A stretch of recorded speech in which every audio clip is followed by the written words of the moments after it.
မြန်မာဒုတ်ထိုးအချင်းပြစ်ပြစ်နစ်နစ်လေးကိုထိထိမိမိလေးဖြော်ပြီးတော့ဒုတ်ထိုးအစုံဒီနေ့လှုပ်ရှားပါတယ်။ကြာယိုဟင်္ဂါလေးလည်းချက်ထားပါတယ်။ရာသီဥတုလေးကတော့ရှယ်ပေါ့ကွယ်။ကြက်ဥတစ်ချောင်းတစ်ချောင်းဆိုလဲအပြင်မှာဝယ်စားရင်တဲတဲလေးမလို့ကိုယ့်အိမ်မှာတစ်ချောင်းတစ်ချောင်းကိုကိတ်ပြီးအကြီးကြီးလှုပ်ထားပါတယ်။အချင်းဆိုရင်လည်းညောင်စည်းကြတဲ့အထီကိုလုံးဝပြစ်နစ်နေအောင်ကြောကြက်သွန်ဖြူငရုတ်သီးစိမ့်မှုေးနေအောင်ထည့်ထားတာပါ။ဒုတ်ထိုးကိုအစုံလှုပ်ထားတာပေါ့နော်။ကြက်သွေးတို့ဘာလို့ဆိုရင်လဲလုံးဝရှယ်မှုေးနေအောင်ကြက်သွန်ဖြူဂျင်းနဲ့ရှယ်ကြော်ထားပါတယ်။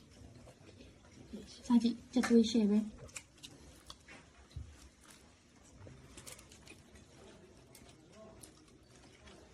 တားလို့ကြော်လေကောင်းနော်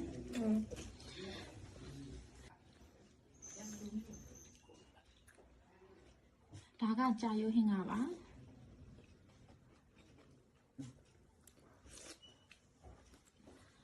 ဒီနေ့ဟင်းဒုတ်ထိုးအစုံလုပ်စားပါတယ်အသားထူးရဲ့ငုံဥကြက်သွေးရုံးမရီတီကြက်ဥဒီဘက်မှာကြက်ကြော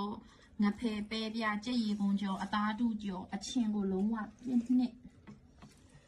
စ်နေတော့အချင်း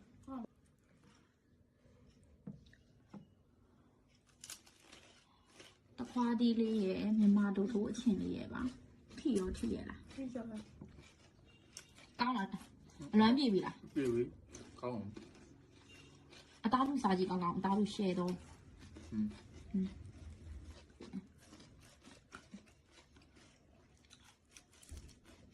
ဘောင်းကဟိုရှယ်လို့ထားဦးတချောင်းလည်းကြည့်အောင်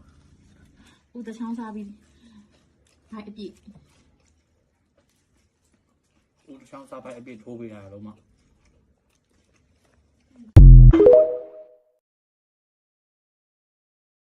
ဆဲကာကြော်ရင်ဆဲကာလုံးနီးမေးတယ်အသားတို့ကြော်နီးလေးကိုကျွန်မပြောပြပါမယ်မြန်မာဒုတ်ထိုးပြပြနှစ်နှစ်အချင်းဖြော်နီးကတော့365ကလာပြောပြလာပြီဖြစ်တဲ့အတွက်ကျွန်မရဲ့တီတီရဲ့ဝေါ်ထဲမှာဝင်ကြည့်လို့ရပါတယ်တကယ်လို့ရှာမတွေ့ဘူးဆိုလဲမြန်မာဒုတ်ထိုးအချင်းဖြော်နီးလို့ရိုက်လိုက်တာနဲ့ကျွန်မတင်ပေးထားတဲ့ post တွေအများကြီးကြလာပါလိမ့်မယ်အသားတို့ကြော်ဖို့အတွက်အသားတို့ကိုအပြင်မှာရေနဲ့တနာရီလောက်စိန်တာပါပြီးရင်ကျွန်မတို့ကအကြော်မှုတ်ကကိုတီရွှေလေးပြရိုးရရမယ်ရိုးရရလာတဲ့အကြော်မှုတ်နေကြိုက်တာသုံးလို့ရတယ်အဲ့ဒါမှမဟုတ်ဘဲနဲ့အကြော်မှုတ်ကိုကိုယ့်ဟာကိုဆက်ချင်နေဆိုတဲ့လူတွေအတွက်ကျွန်မတက်ပြောပြမယ်ကျဲဥတစ်လုံးထည့်မယ်စနွင်းထည့်မယ်တကြားထည့်မယ်စားထည့်မယ်ရေလေးနဲ့အပြင်မှာမုန်းနစ်ကိုကြိုးဖောက်ထားပြီးတော့နာရီဝက်လောက်ထားတာပါပြီးသွားရင်တော့အသားတူလေးလေးကိုရေညှိခုနကလိုကျမပြတယ်လို့မုန်းနစ်လေးတွေနဲ့ရောပြီးနယ်လိုက်ပြီးရင်စီပူပူထဲမှာထည့်ကြော်ရပါမယ်မီးအရမ်းများစရာလည်းမလိုဘူးအနေတော်အနေအလက်ပါမီးအရမ်းများလို့ရှိရင်စားမကောင်းမဲနဲ့စီတွေအိုင်နေပေါ့နော်မီးအနေတော်ဆိုလို့ရှိရင်ဒါလေးကကျွတ်မွလေးနဲ့စားကောင်းပါတယ်အခုလိုမျိုးရွှေအိုအောင်လေးတန်းလာပြီးဆိုလို့ရှိရင်တော့ကြက်ပါပြီအသားတို့အကျွတ်ကြော်နီးကိုလည်းကျမပြောပြထားဘူးဒီဖြစ်တဲ့အတွက်အကျွတ်ကြော်နီးနဲ့ဒီအပြော့ကြော်နီးနဲ့ကမတူဘူးပေါ့နော်အကျွတ်ကြော်နီးကြတော့သူကလုံးဝစီဆုပ်ပြီးတော့